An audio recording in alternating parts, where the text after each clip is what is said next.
I work for a company called Red Islands, and I'm going to try and talk a little bit about everyone's favourite subject, PCI DSS. Everybody hates it. You all hate it, don't you?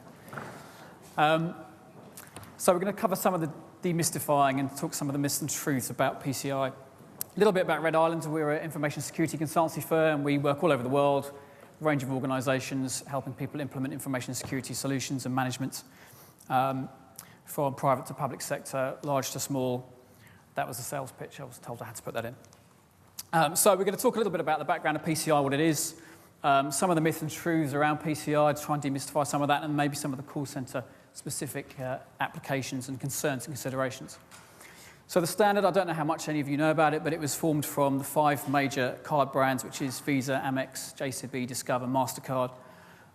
All had their own security standards and programs running a few years back, decided to put it all together into one big pot and create the PCI DSS, Data Security Standard. It's not a bad standard as it goes. It's focused only around cardholder data. It's quite prescriptive and specific, which is not necessarily a bad thing. And I think the intent is to try not to lose the data. We see lots of stories in the press these days about losing data and information. And the intention is a good one, I think, which is to try and protect it. Well, I think all of us here from our businesses would not like to lose credit card data. So it applies to anybody that processes, stores, transmits cardholder data, and breaks down into 2 key chunks: merchants and service providers. A merchant is an organisation that basically takes the payment, so retail, online merchandising, that kind of thing. A service provider, somebody else that gets involved in that transaction. So typically a service provider, usually a payment processor like WorldPay, Secure Trading, but it also could be maybe call centre bureau that's acting as a third party that might be taking card payments or involved in the cardholder data. So service providers are the sort of everybody else that isn't the merchant. The relationship is enforced contractually. Basically, a merchant has a contractual relationship with an acquiring bank to process the payment. And so the requirement for PCI is enforced contractually. If you don't comply, they can penalise you for it because it's in the T's and C's. Service providers either have a relationship with the acquirers or the card brands, or if you're a call centre company, for example, a commercial contractual relationship with a merchant. So there's lots of potential ways this can all come back and bite you, but it's a contractual obligation. There is a requirement to report back, so merchants and service providers are required to report back to the card brands and the merchant and the acquiring banks on a regular basis.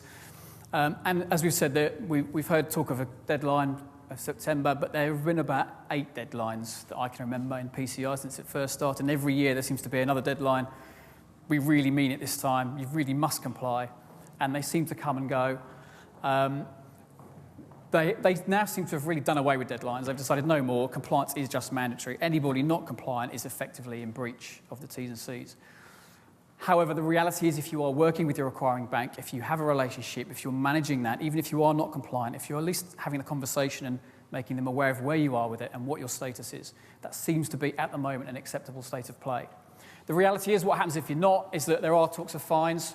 Certainly in the States, there's plenty of fines and history of people that have had penalties for non-compliance. But the reality is if you lose the data, if you do have a breach, it's about what happens to your business. It's about negative press. It's about loss of customers. It's about what happens to your organisation. I have had one client that's had an increased transaction rate from the acquiring bank for non-compliance. Harsh. Good way for the acquirers to make money. You're not compliant. I'm going to charge you more money per transaction. So maybe that might be an example of how they'll increase the pressure on people being compliant. Ultimate sanction, they can take away your ability to process cards, payments. Don't know, seems a bit like cutting your nose to spite your face. They like the revenue. Whether they take it away totally is I don't know, debatable. So let's just talk about what cardholder data is. Hopefully this should be relatively obvious. But the PAN is the key thing, the primary account number, the 16-digit number across the front of the card. It can be up to 22 digits. That's what PCI is all about. If you've got the PAN, you have PCI. That's what it is. From a QSA perspective, what we do is we go in and hunt the PAN. If we find that number, then PCI applies. If you haven't got that number, PCI doesn't apply. That's pretty much it. The rest of it, so the name, the expiry date, that kind of stuff that goes with the PAN. If you have that stuff with the PAN, then you have to look after it as well. The other stuff, the magnetic stripe data, the CVV number, whatever you want to call it, and the PIN block, stuff that's in the stripe and the chip, the 3-digit number on the back of the card, that's what they call sensitive authentication data. You can use it, but you can't keep it. So effectively, that's what makes up cardholder data, but it's all about that 16-digit number. That's what the standard looks like, 12 key areas, breaks down into a lot of techie IT stuff, networks and antivirus and change control and servers and all sorts of stuff. But again, section 3 is kind of where this focuses. So protection of the cardholder data. The scope of PCI applies to the network that your cardholder data is on. So if you've got one big open network and a cardholder data system on it, all this stuff applies to your whole network. If you've got a very small segregated piece of network with your cardholder data on, then all this stuff applies to that small scope of segregated network. So one of the first key decision points in PCI is often to think about the network scoping. Do I want to just leave it as it is, or do I want to maybe put my cardholder data in a smaller piece of network? So the scoping is absolutely key. The other thing to look at is section 12. It's the kind of management policy process piece of this. So it's not just techie, it's not just IT stuff. So some of the myths and truths around this, it's all about compliance. We've seen 2 huge service providers in the States, back end of 2008, Heartland and RBS, both lost 100 million credit card numbers each, both certified tier 1 service providers, so fully signed off by a QSA, still managed to lose 100 million numbers. So compliance isn't the end of the story. It's a good starting point. The standard's not bad for helping you understand the risks and the issues, but if you just rely on compliance, that you're not going to lose the data, it's not going to happen. And thinking about risks and risk assessment is key. You know, there are plenty of areas in the standard where you have to make some risk-based decision, and we'll talk about that in a minute, but it isn't just about compliance. The standard tries very hard to cover all the areas, but it can't do them all. I hear this a lot, that we need the numbers. I'll have to have the numbers for some sort of reason, some business requirement, regulatory requirement. As far as I'm aware, there's no regulatory requirement to keep the numbers. You can use them for processing, but ultimately you don't need them. If you truncate the numbers, and this is a key point, so if you only have first 6 and last 4 digits, and there's no way of reversing that, it's not a PAN. So if that's where you are and you cannot get back to the original number, you don't have PCI. So in a lot of cases, what we recommend is some of the business process in all this is to, you know, if you need the number, maybe to look up the customer. So the first 6 will give you the brand, and the last 4, some sort of customer reference, unique reference number. That's normally enough to be able to look up a customer with other data around it without having to have the full PAN. So sometimes if you're getting a feed from people with cardholder data in, that might be a way to go. The thing to bear in mind is it's not encryption. So an encrypted PAN is still a PAN because it can be reversed, but a truncated PAN doesn't mean you have to do PCI. Call recordings, talk about that a bit more in a minute, but obviously they are in scope. They are electronic cardholder data storage. So if people are speaking the numbers to you over the phone and you're recording it, you have cardholder data. It's treated no differently from a QSA perspective, or shouldn't be, than any other system application database. It's still electronic cardholder storage. So you have to apply some control and protection to it. There is some dispensation allowed from the Standards Council on the storage of CVV numbers. I'll talk about that in a minute. But again, it's the same as any other system. Just think about the risks and the access to that information. If you are recording information and sending it out externally, then maybe there's a risk. But it's very much in scope. But a lot of QSAs seem to be out there saying, you can't do that. No recordings. Get the numbers out. Not allowed. That's not true. So be careful what QSAs tell you. One product will make you compliant. Not true. There's loads of great products out there that cover all sorts of techie stuff and policy stuff and all sorts of bells and whistles. And they are very good, but they won't do it all for you. They'll do a chunk of it. Things like Tripwire, fantastic. They'll build servers for you and configure them to the standard, and they'll document the hardened configuration standard. It's fantastic, but it won't cover all the main requirements. We get this a lot, so I've given it all to somebody else. They do it for me. I've given it to a call center. Fantastic. They do it all for me. I don't have to worry about it. It's not true. If you're a merchant and you have outsourced the processing of your payments, you're still required to report on that compliance, even if it's just third-party management. So you're obliged to make sure that that third party is compliant with the standard, has gone through some regime. So you might find that you are, as call center companies, being pressured by your clients to say, where are you with PCI? Have you done it yet? You know, could you provide some sort of report or status? It's because of that, because the merchants are being told they have to report on where you guys are. There's no risk assessment. Get this a lot. It's just a straightforward compliance standard. Again, not true. If you look at the standard, there's a whole chunk of stuff in there that is really down to a risk-based decision. So things like admin access. I had one client say to me, well, we've got 500 users, and we only let admins see the cardholder data. Is that all right? Yeah, that's fine. How many? Well, 250, actually. And you kind of think 250 users, admins out of 500 users. From a risk perspective, that's not a great place to be. Could I accept that from a risk-based decision? Probably not, because 250 people is an awful lot of people to go walking with cardholder data.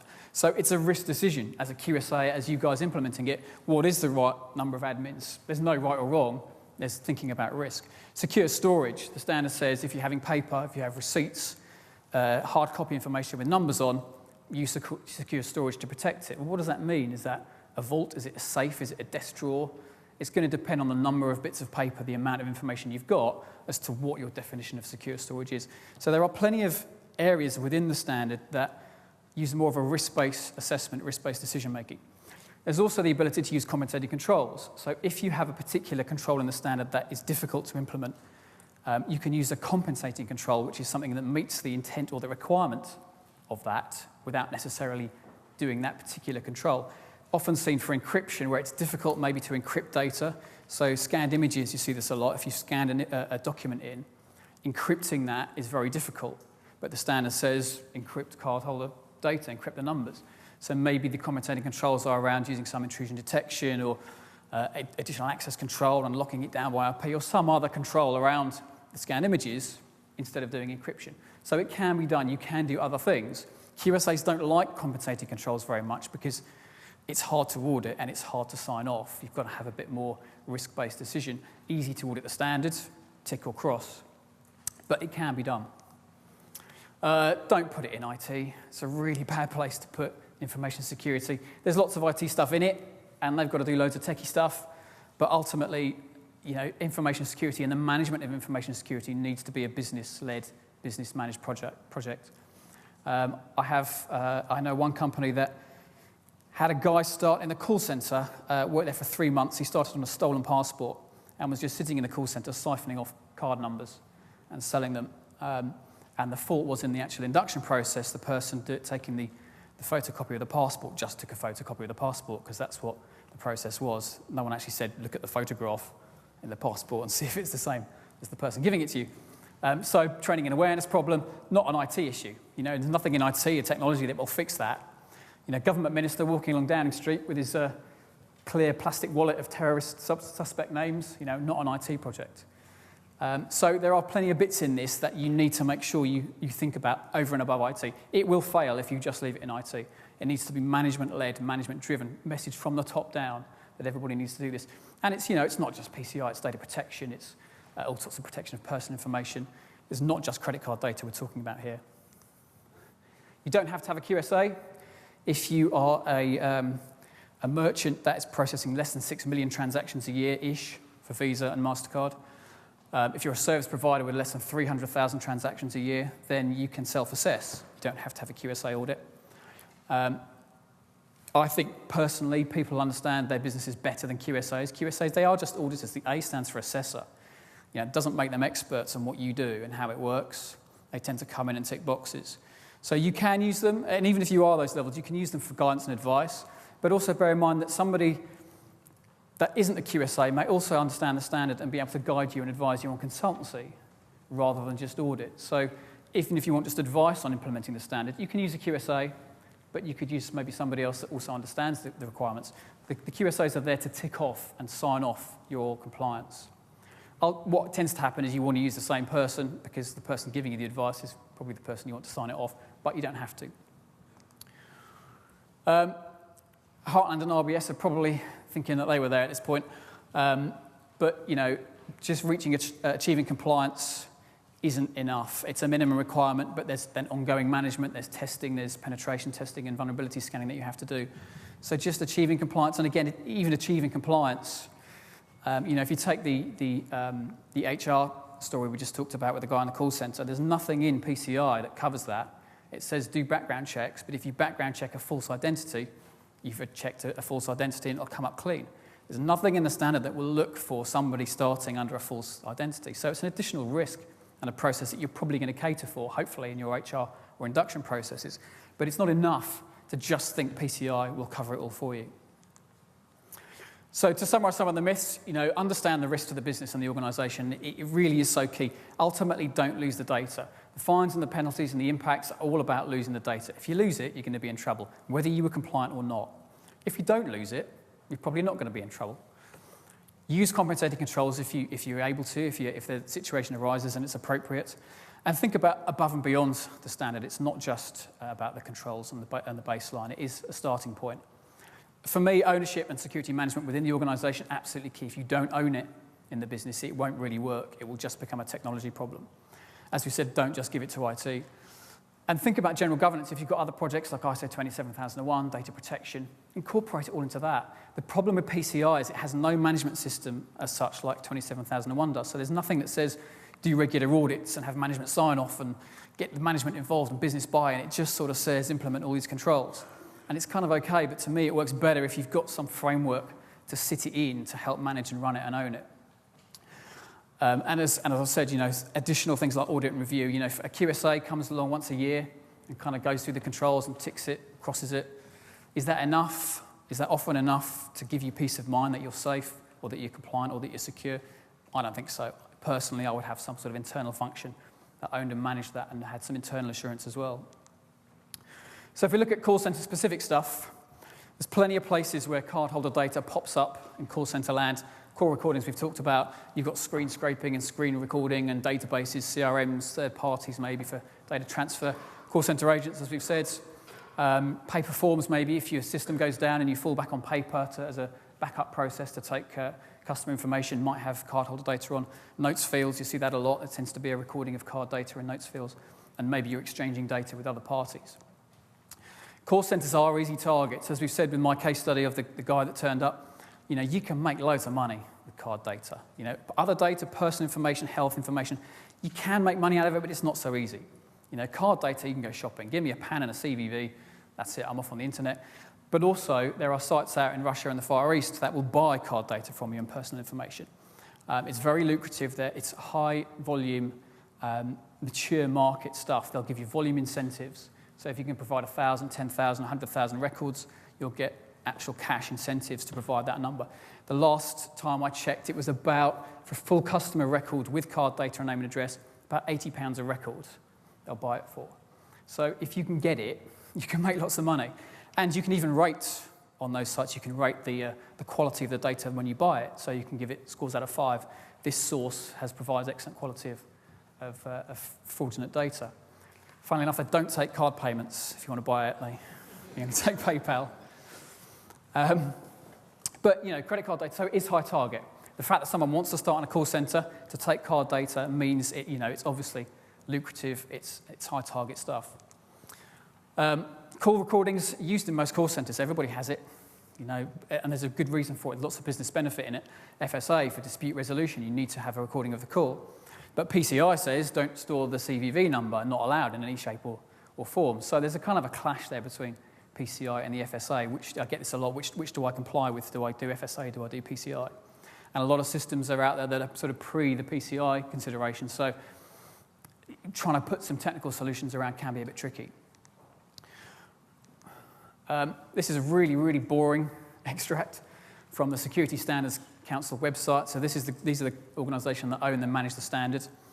And it's basically to address the question that was raised by me and many others about call recordings. And the reality is they just didn't think about it.